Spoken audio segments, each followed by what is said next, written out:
bet it's a bullet gonna get the last laugh.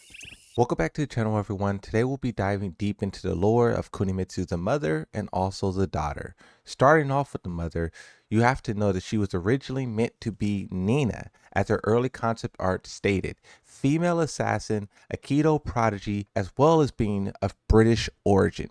Now, for those of you who know, all of these things describe Nina. Their colors also matched, which was purple. In the early profile of Kunimitsu, it stated that she was male. This was incorrect. It led to a lot of early confusion. She also had the same voice lines as Yoshimitsu and a male body, so that doubled the confusion. A fun fact about the mother Kunimitsu is that she was the third tallest female character behind Lydia and Lily, but her in-game character model was actually the shortest. She was described as both a beautiful woman and of a monster behind the mask. Her face was completely covered, and we only got a glimpse in the uncanonical Tekken Tag Tournament 2 game, but a glitch later revealed large scars over her eyes, and then Harada later revealed that she was in fact blind. There was so much lore and so much unknown about this character, and that definitely built up the mystery surrounding Kunimitsu. Her story begins with her being a petty thief, and then she is later recruited and joins the Manji clan. She renounced her Japanese identity and she basically just became the Manji clan. She learned ninjutsu and she improved her thieving ability. The clan only had a couple of rules, one of which was to steal only from the rich and give only to the poor. But she developed a habit where she began stealing from the clan itself for her own benefit. She also tried to steal at any other opportunity she could. The most known is when she tried to steal Michelle's pendant in a tournament. It is not known how that battle transpired, but players believe that she lost it, seeing as how Heihachi later got his hand on the pendant. Now, as for the clan leader Yoshimitsu, when he discovered her stealing, he banished her from the clan. Humiliated and sent into exile, she retreated to live with her grandfather. Her grandfather was a powerful swordsmith who made many swords and had a lot of knowledge. He began to tell her the truth of who Yoshimitsu was, because I guess he still has secrets. He told her how powerful his sword is. For those of you who don't know, Yoshimitsu has a sword that is also named Yoshimitsu, and that sword can do some very powerful things, dangerous things. It's a curse and a blessing at the same time. The grandfather also said that he tried to replicate the sword, but he was unable to.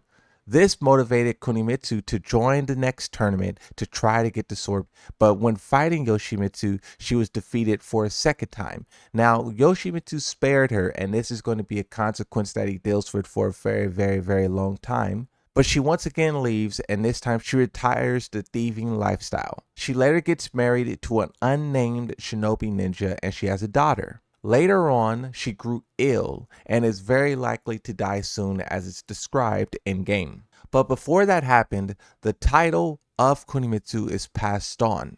The person who picks up the title is Kunimitsu 2, the daughter. I'll just refer to her as Kunimitsu now, seeing as how the mantle is passed. If you guys are enjoying this video so far, please remember to subscribe and also turn on notifications. But let's continue with the breakdown. The new Kunimitsu is loyal to her family and she is trained in their art style. She learned ninjutsu from an unknown master in the East, which, fun fact, that same master is the same person who also trained Raven. They have a little bit of dialogue in Tekken 8. Players kind of misunderstood that and thought Victor was the one who trained them all, but that's not really the case. Victor has only trained Raven, and as we'll get to later, you will find out that he is only an associate of the new Kunimitsu. But the story goes on where she trained, she honed her skills, and she worked very hard. Eventually, Kunimitsu surpassed her mother in skill, and this is what really made her earn the title of Kunimitsu. She began stealing from rich people and giving it to her family so her family could live a life of peace and happiness. Diving full force into the world of being a mercenary, over time her legend grew. She became very well respected, and many powerful people reached out to her when they needed something done. Over time, she went on to accept the mission from the United Nations leader, which is Victor. That assignment was to go undercover at the Mishima Polytechnical High School. While there, she became an honor student and also council vice president. This gave her so many privileges, and one of which was the ability to look through the history of the school. While doing so, she discovered Reina Yatomi, whose real name is Reina Mishima. It is not clearly specified that this is why she was here, but this is what she honed in on. She got close to Reina, she tried to figure out more about her, and in doing so provoked the fight between the two.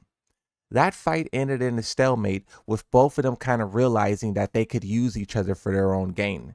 They became quote unquote best friends, but it was kind of with a caveat where they never really trusted each other, seeing as how Reina is a spy going undercover. She has her own mission plans. And then Kunimitsu is a mercenary who's sent there. She just hones in on Reina Mishima. Regardless, now knowing each other's secrets, they continued on as best friends with trust issues. Eventually, Reina made an offer to Kunimitsu. That offer being, Reina would give Kunimitsu the location to another famous sword that the Manji clan had in their possession, which was the Nine-Tailed Sword. It was 9 swords that worked together. She used it in her raid chart, and it's a very powerful thing. In exchange for G Corporation invasion plans info, Kunimitsu used her vast resources and skills to get that information, to get Kazuya's invasion plan, brought that to Reina, and the trade was made. That information Kunimitsu provided to Reina went on to set the foundation of Jin and Lydia's plan, because that is who Reina gave the information to strengthen her bonds with them. So as Kazuya launched his invasion, Jin and Lars was right there to combat him. In all of the chaos as we see in the story, Kazuya announces another King of the Iron Fist tournament, and this one Yoshimitsu will take part in. A lot of people will take part in because I believe the threat is, if you don't, we will kill you, basically. So a lot of combatants are forced to fight in this to defend their home, to defend their territory, and to fight for survival. Kunimitsu, seeing that Yoshimitsu's name is on the list, she recognizes it and goes to her mother to learn more about this name. At this very time, the mother Kunimitsu, the original Kunimitsu, she falls ill to some unknown illness. The way that the story contextualizes it is that she's speaking to her daughter in a very, very weakened state, and it seems like she won't last for that much longer. And as the daughter Kunimitsu is learning of the story of how the original Kunimitsu tried to take the sword from Yoshimitsu and was banished, and everything else that transpired, the daughter Kunimitsu took it upon herself to try and make right what was wrong from their perspective. She goes to enter in the tournament with her sights set on Yoshimitsu to take the sword from him and bring it back to her mother so that she could be happy in what would possibly be her final days. She tells her mother to hang on because she will be back, and then she heads off. Now, we do not know what happened here. There is no special interaction between the two characters. There's only a vague voice line where they acknowledge that the sword is something that they both want. Yoshimitsu has it, Kunimitsu wants it. Now, considering that Yoshimitsu makes it to the final stages of the tournament, where he then goes on to fight Brian Fury, we would assume that either he rode through Kunimitsu the daughter during the tournament, or the two did not cross paths at all. Considering that this character will probably show up in the next game in a major way, as she already has impacted Tekken 8, I would take a guess that she did not find Yoshimitsu as of yet, and when they do, it will be a legendary battle. The developer seems to be hiding a lot of information from us, even though this is a brand new game, but eventually when they get around to telling the story of the battle between Kunimitsu and Yoshimitsu, it will be interesting to see if this stronger Kunimitsu, younger Kunimitsu, more informed Kunimitsu can take down the wise master that is Yoshimitsu, and finally he will be without the sword. That version of Yoshimitsu would be really, really interesting because the sword is his identity. It shares his name. It shares his history.